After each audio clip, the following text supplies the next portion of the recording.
Hello everybody and welcome back to Operation Logistics, where we are currently implementing the coverage map mode, and in order to do this we need to get our adjacency list here. So let's go ahead and do else if hex manager dot selected world hex dot what do we call that?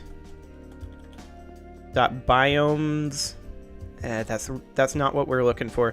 What do we call it in the world hex? Our list of subhexes, our list of biome hexes, or rather our list of hex stores, because that's what it truly is. We called it biome hexes. Okay. Excellent. Yeah, that's fine.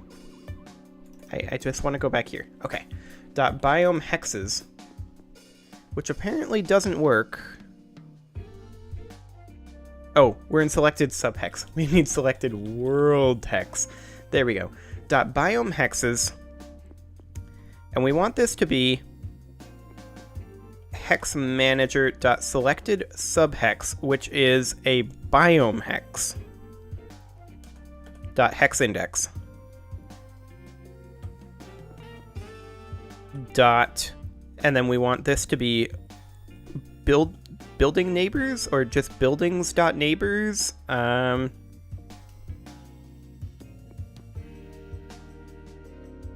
think this is what we want. So this is a list of a list. How do we access it? I'm trying to remember.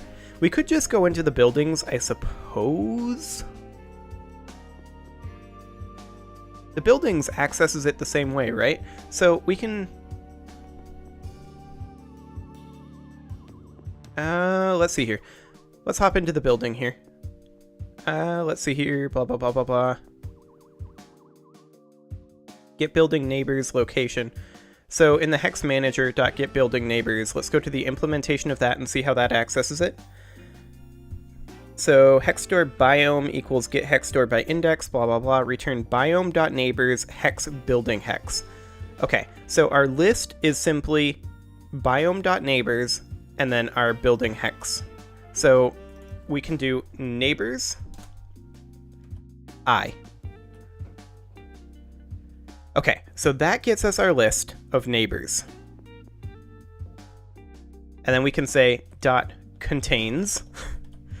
This is again going to be not amazingly fast. So there's that. We might want to iterate through this.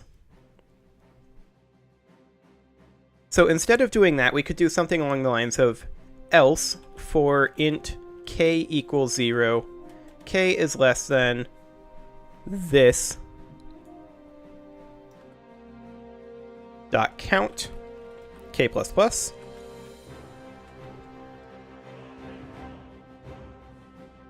Like that. And then we would get rid of the else if, and this would just be an else. So then we iterate through our neighbors and we say if neighbors I, or rather if all of this,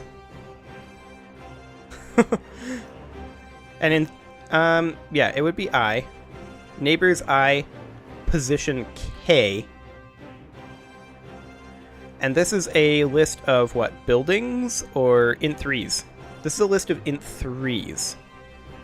Okay, so if that equals our current int3,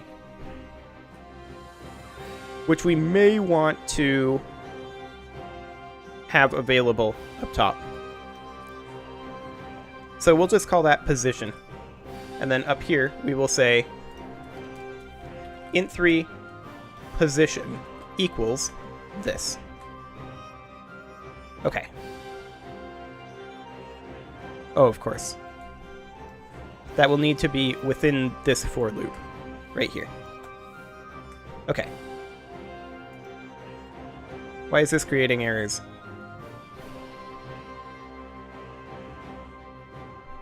This is creating altogether more errors than it should. This does need a closing parenthesis. The name position does not exist in the current context. That's a little odd, but we do need a semicolon here. That'll help. And I think we need a closing parenthesis here. Or no, we don't need that second closing parenthesis. Well, that helped a lot. What else do we have going on here? Okay, we've just got this now. So if this location, this is an int 3, so if that equals position,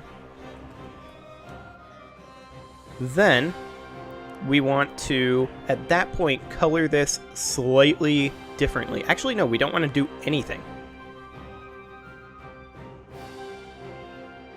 We don't want to do anything at all. However, if it is not in there at all, then we do want to. So what we want to do is we want to color this, like we want to decolor all of them, and then we want to recolor them in accordance with this. So I think what I'm going to do is I'm going to split that off into a function.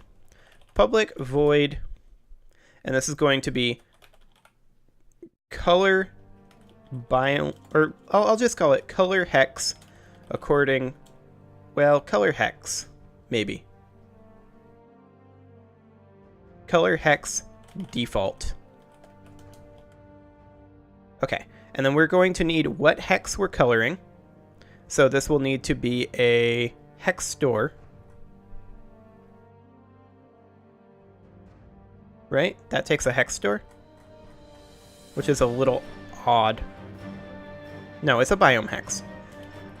Biome hex to color, and then color 32 color. Okay. And actually, since we're doing this default, we're just going to want to pass in biome hex to color. So I'm going to go ahead and cut that, and we're going to paste that there. And then rather than biome hexes I here, we're just going to do... we are going to have to pass in a biome, aren't we? Biomes, biome. Okay. So then we just switch the biome. And then rather than doing this, we just do toColor.setOverlayColor. Like so.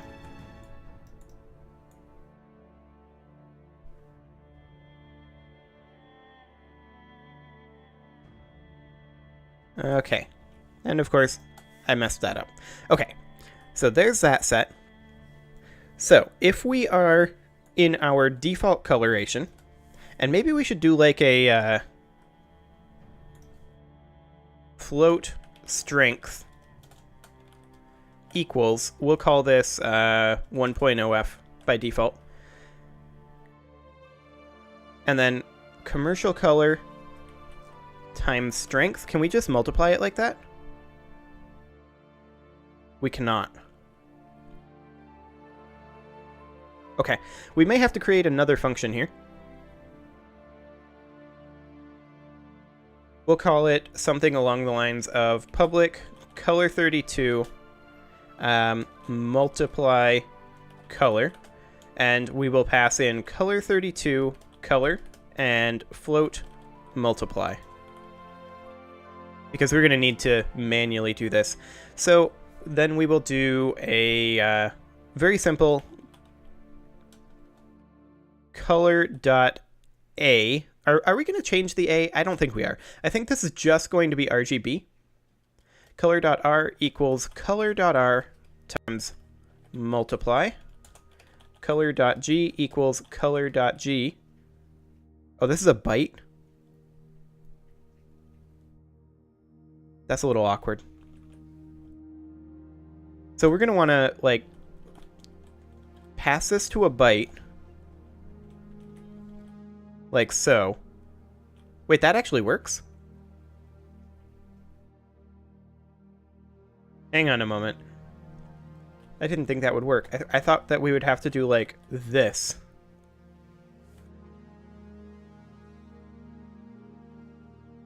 I have no idea if this is going to work or not. This is kind of awkward. I mean, the compiler is telling me that we don't actually need the cast, but for my peace of mind, color.b equals byte float color.b times multiply. return color.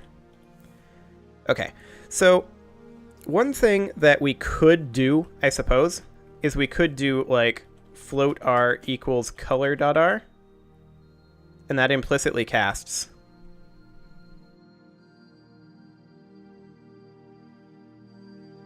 Yeah, and then float, but I don't know that that's actually necessary.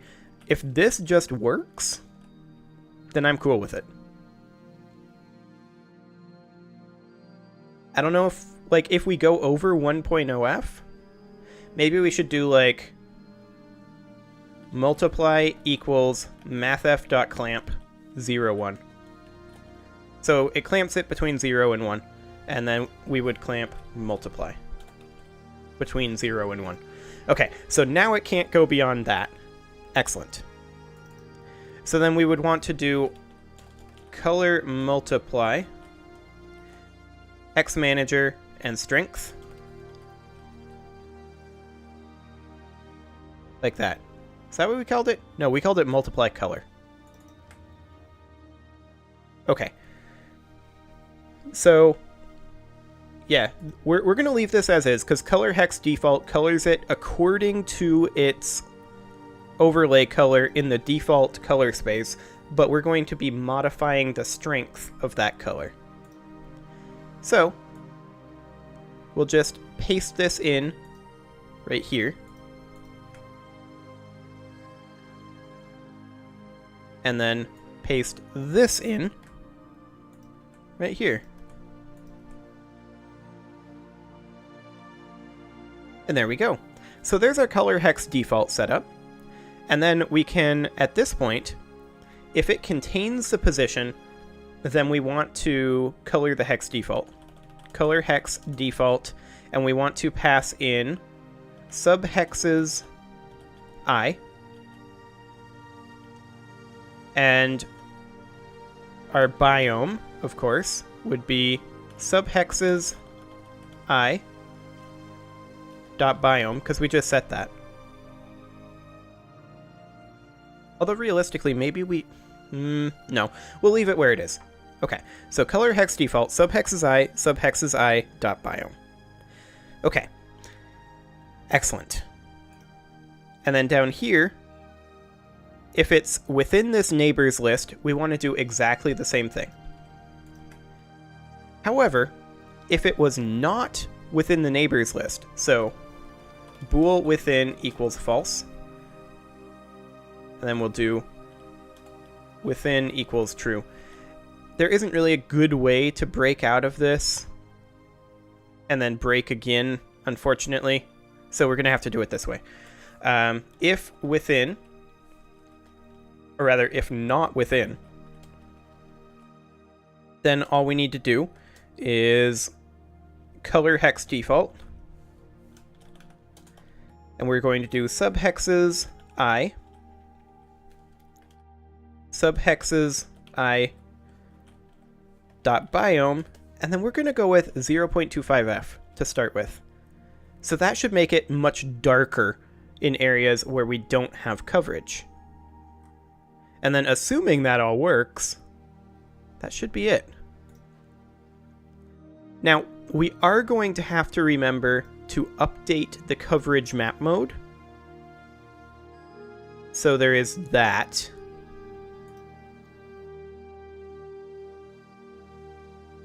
So we can skip the tutorial, we can null reference exception. Excellent. Okay, where are we null reference exceptioning? We're null reference exceptioning here, int3 position. So we don't have a selected subhex? Is that what's happening here? World hex line 1116. Let's check in there.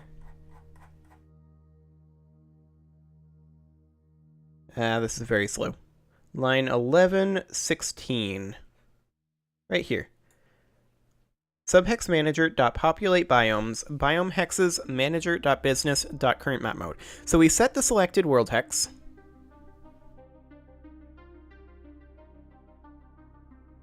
But there isn't a selected biome hex. Of course there isn't. Why would there be at this point? Why are we assuming that there would be? Hang on a moment. Okay, so we don't know the selected subhex because we don't actually know the position. Because this should just be subhexes I.hexindex. Like that. And then we'll do -1 for right now. I mean,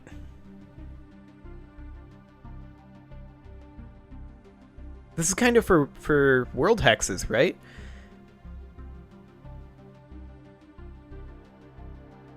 Yeah, we need to be rethinking how we're doing this. This is basically for world hexes. Okay. I do need to put a cut in here, so I'm going to go ahead and do that. Next episode, I think we're going to migrate this over to the building hexes. Subscribe for more, and I will see you all next time.